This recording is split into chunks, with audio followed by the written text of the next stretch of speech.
Quone-Loc-Sie, Part 1, about a boy and his journey, from contentment to despair. I shall tell you a story. It is of a prophecy and a boy, and you will assume they are connected, and indeed they are, but not as you may think. A prophecy can be many things, a mysterious insight, or wishful thinking. Either way, the legends of Quone-Loc-Sie have been passed from father to son, mother to daughter since before time. They speak of many things, of princesses and heroes, of a time before the waters rose to inundate and famine swept the lands. Yet strangest of all, of machines that flew. The part of the legends that will follow have their origin in a settlement called Baramulla. No more than 400 souls live in the district, bounded on one side by a curve of the Great Mulgrave River, on another by the Savannah Plains, and on the third, the foothills of the Blood Mountains. It begins at the end of the Dry, in the 19th year of the rule of the Lord Marshal, and far from his distant city of Quone-Loc-Sie. The cluster of humanity that call themselves citizens of Baramulla dwell in simple houses, with thick insulated walls, stout timber doors and heavy shutters. All were needed when the heat became too fierce, or the cold unbearable. In one of the outlying houses lived a youth turning into manhood by the name of Nicholas Day. Nicholas had lived in the provider's house all of his young life, that being almost 22 winter seasons. With the exception of occasional trips to neighboring towns on market days, or on the business of his father, he had never left the district, encountered strangers, and from them, gossip from far away, or paid any serious attention to the troubles and tribulations of the past. Those of advancing age liked to share with anyone who would listen. He was bright, cheerful, and intelligent, assuming intelligence is gauged by one's capacity to manage life's challenges capably. In some ways he was privileged, though privilege was an overstatement in terms of luxury. But as his family were the community's provider, a provider being those chosen to process, store, and distribute the communal resources, and the one who was responsible on behalf of the settlement to pay dues to the marshal's local representative, it did give them some status, albeit little. A provider was trusted. His word was his bond, and it was unnecessary to ask for more. To those outside the settlement, the provider spoke for all those within, and to those within, he was a person who would do the best he could in the community interest. In simple terms, and in many ways, Nicholas's life was ideal. His future, if he thought much of it, was a continuation of the daily toil that was already the pattern of his life. It was normal, even comforting to think that all that was to be was already set in place. It gave him no worry. It was all that he did and would do as the time approached the end of the drying. Now that the heat was retreating, the first mists had begun to form. In the coming days, they would slowly creep outwards, covering the land more and more densely until the eventual cold froze the moisture into the soil. Before that time, winter crops would be planted and tended, ready to be harvested after the frost retreated. The group of buildings owned by the provider, Nicholas's father, were to the edge of the settlement, closest to the reclaimed fields and set off a little from the road, while it was ultimately the community elders who decided how each family's needs were to be met. The provider needed a great deal of diplomatic tact in apportioning which of the supplies were to be given. It was no easy task. Neither was avoiding the ravages of water and damp, arid heat and scavenging creatures, including the odd human one, but it was one that this particular provider and his two sons more than adequately met. It was the last day of the working week by their calendar. A fine, crisp morning. Dawn had broken, the sky streaking a pale pink light, and the mists had begun to fade. The aroma of freshly brewed coffee having sped his dressing, Nicholas opened his sleeping room door to the welcoming sight of his mother, glancing up from stirring a large bowl of thick porridge that hung over the open kitchen fire. She smiled, looked at a serving dish at her side, and nodded towards the large table. Nicholas understood the familiar gesture and picked up the dish as he made his way to his usual seat.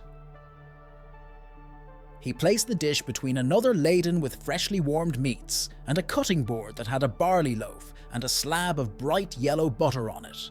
It was the day before Temple Day, a day they would finish work well before dark so that they could prepare and decorate the place of worship, ready for the dawn service. Bearing this in mind, Nicholas spoke hesitantly.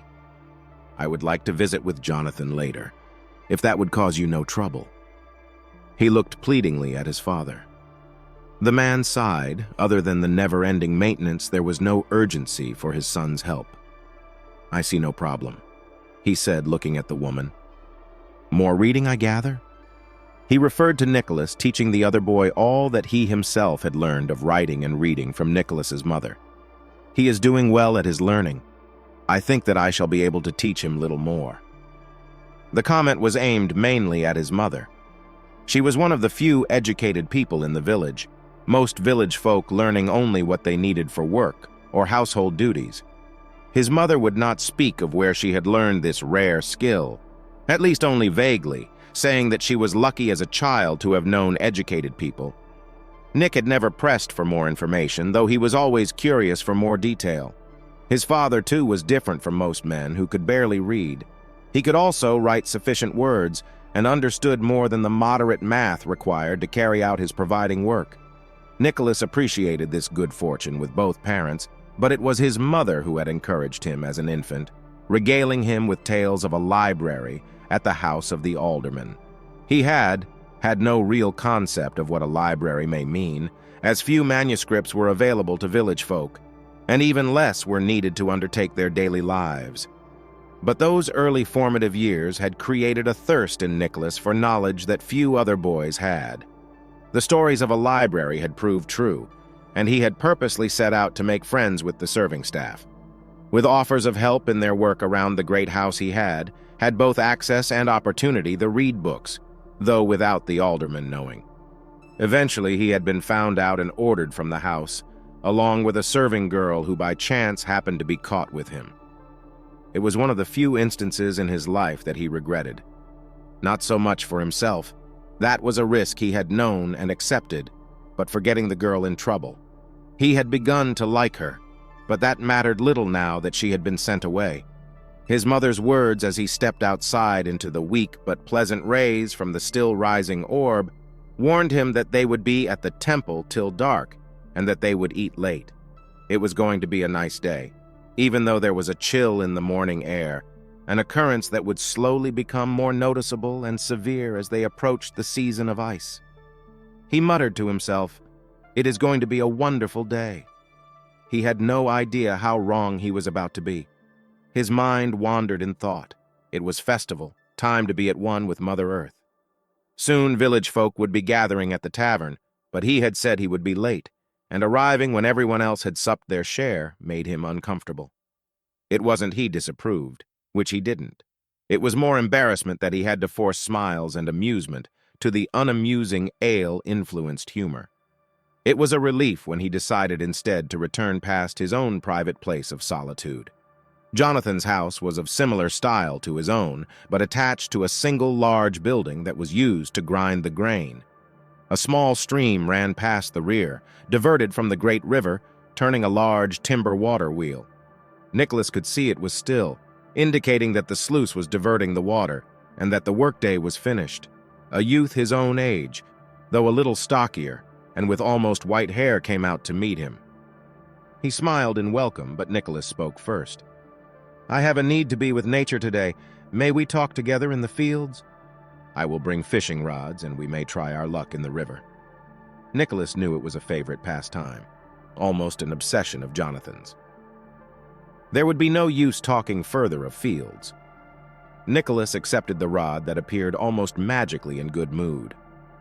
Though he would have preferred to continually walk the grassed lanes, the following hour was well spent. It was to be believed that the fish were deaf, for the boys talked incessantly about everything and nothing.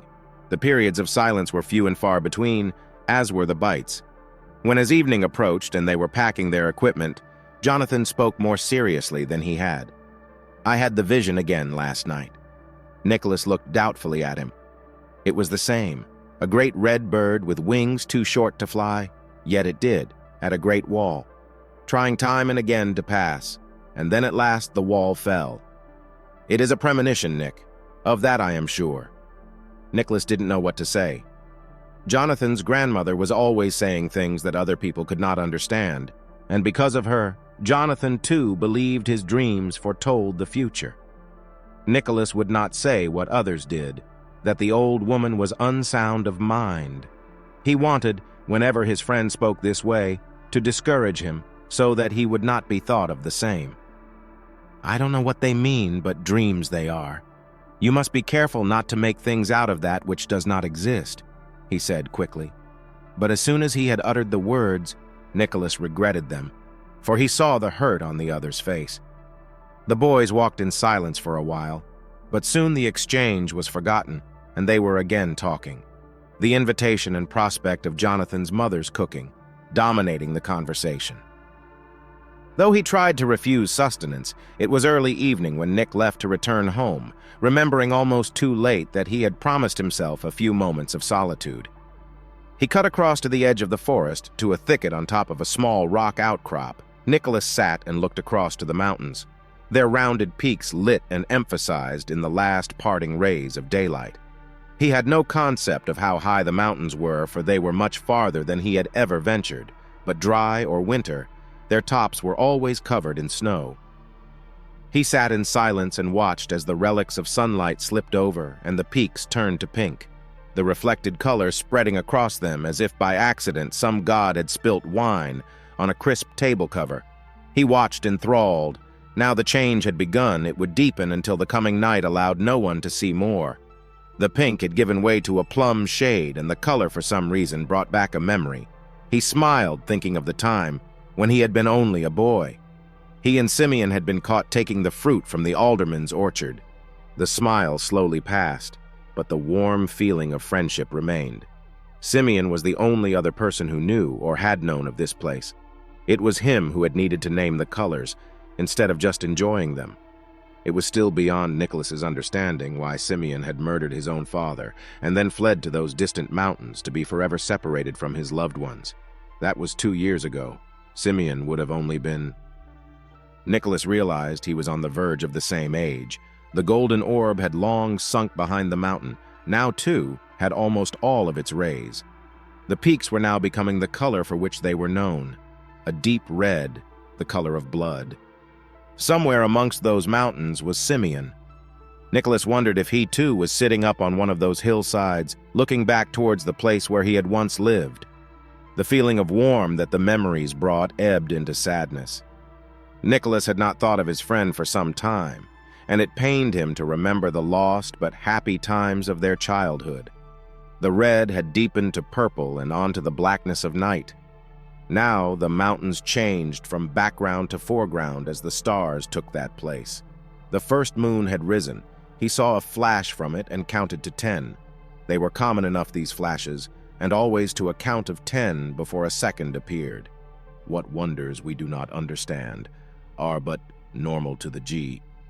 His ears caught a noise. He froze, his heart pumping wildly. His mind had been more at one with the dream than he had realized, for he had sensed, rather than heard, a movement over to his left. Visions of a bear, or worse, a panther creeping up on him, flashed through his mind.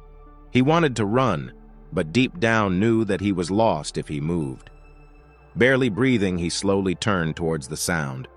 The first moon was too small to light the woodland, and it was only the snapping of another dried twig that took his gaze down into the trees below him. What seemed like several minutes passed, but he could still discern no movement. He was above, at least that was in his favor. Suddenly his eye snatched a glimpse of a shadow silently approaching, and though this relieved him of thoughts of a wild creature, it made them worse for an unknown demon. Unexpectedly, he was suddenly bathed in light as a cloud moved from in front of the rising larger moon and lit the forest in its pale glow. Now he dared not move a muscle, but at last he could see that the shapes were horses. 4, 5 mounted men were almost directly below, but still they made no sound, as if they were indeed spirits. Though Nicholas knew this could not be, it was something he did not want to test, until the thought struck his mind that he had fallen asleep and was watching himself dream. But if it was a dream, then he felt wide awake, and he could feel a slight breeze on his bare arm. That was not his usual dream pattern. His mind now was keen. These were as mortal as he, but ones who did not wish to be heard. Nicholas decided that he would not disappoint them. He would watch, and wait his time to trounce these rascals for whatever their intention. To come in such a way, they were surely up to no good. They dismounted, and then he heard it. There was a sharp noise. It was faint, but he knew it was metal upon metal. Instinctively, he knew a weapon made the noise. It was the sound that a sword made as it came slightly out of its sheath, then dropped back in again. Whoever they were, these men were armed. While his mind raced, they had tied their horses and melted into the sweet-smelling pines in the direction of the village. The mists were starting to form again. It would be hard to follow, but the challenge to catch them about their mischievous or even criminal activity was too great. Hold back, and then, when they did not expect it, he would spring a trap, alert the village, and become a hero. He smiled. They would toast him for a week at the tavern. He waited a few moments, as much to increase the challenge as to ensure he was not discovered. After all, he carried no weapon of his own, and even if he had, possibly 5 armed men were too much of a match, even though he remembered smugly that he had been told a knife was placed in his hand at birth. Nicholas started moving down and over to the tied animals, slowly, but not too secretively to startle them. As he approached, he heard them shuffle their feet as they caught his scent, now no longer blown away on the wind. The animals were untroubled by him, and once they had glanced his way, they went back grazing on the long grass. He became bolder and stepped closer, seeing now the reason for their silent approach. The hooves had been wrapped in cloth to deaden any sound. Another thought came to him as a shock. These were not the horses of common men. Dull work animals, with the sparkle taken out of their eye through too many years with the sun in front and a plow behind. The thought troubled him, as it could mean these men were part of the guard, but the nearest garrison was hours away, and he could see that their coats showed no sign of sweat, and their breathing was easy. They had not been ridden hard, or far.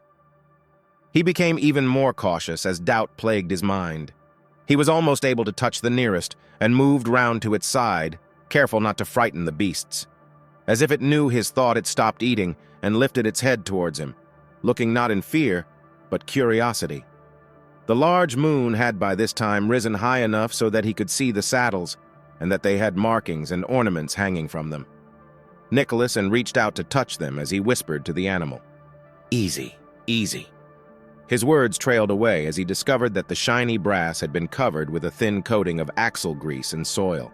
His interest growing, he brushed a little of the grime away. The emblem fell from his fingers as if it burnt. He knew now that this was none of his business. These were the saddles of men of the guard of Quone-Loc-Sie. Whatever their mission, it was definitely none of his concern. Backing away, he saw one last thing. The horse was still staring at him, its eyes sharp and penetrating, as if it was waiting for him to do something.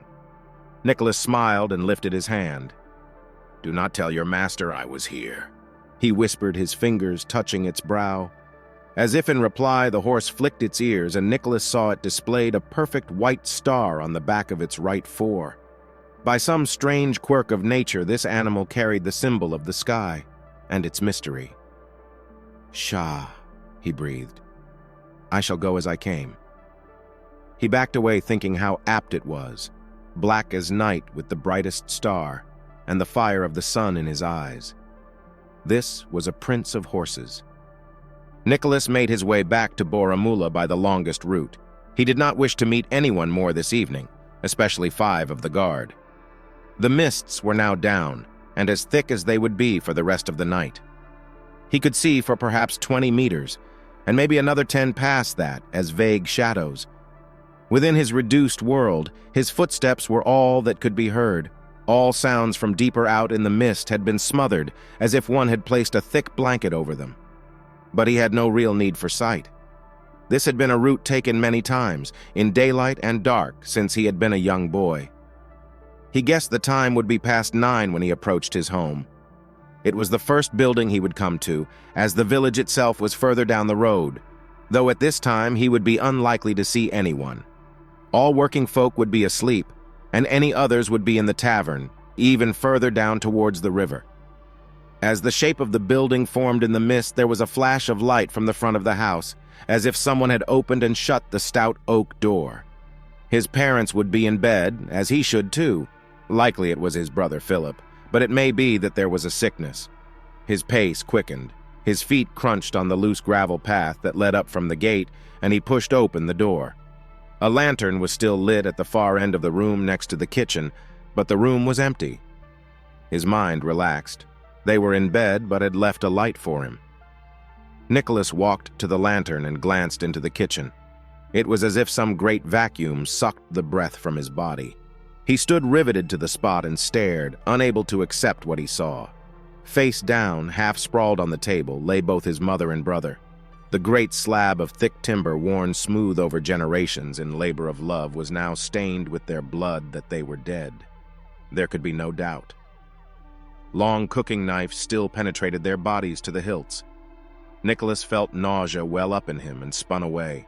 Retching in the corner, leaning against the wall lest his legs should give way and he crumple into a heap of despair.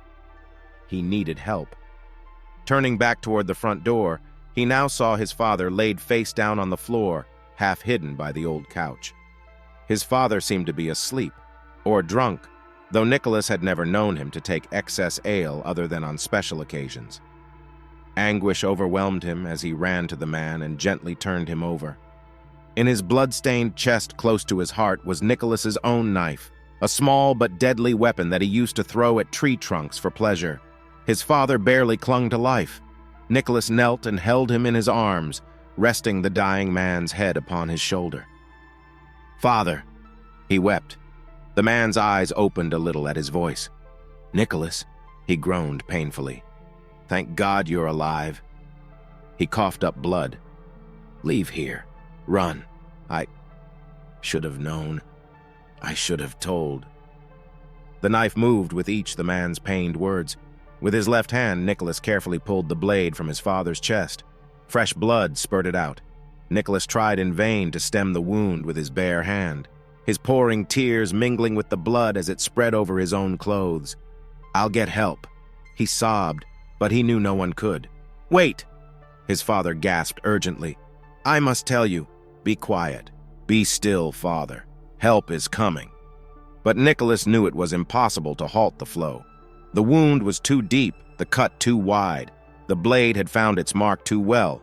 "I will get help," he wept. "All will be well. You will see." He lied, the words choking him as they passed his lips. A feeling of hopelessness and dread overwhelmed him. His father spoke again.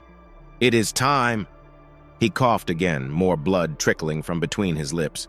"You must seek the rebellion, for already it may be too late." He coughed again. "There is so much. We have waited too long." The man's words trailed off as the first throes of death squeezed the life from his proud heart. "Find Simeon. The rebellion." And with those words, his life drained from him.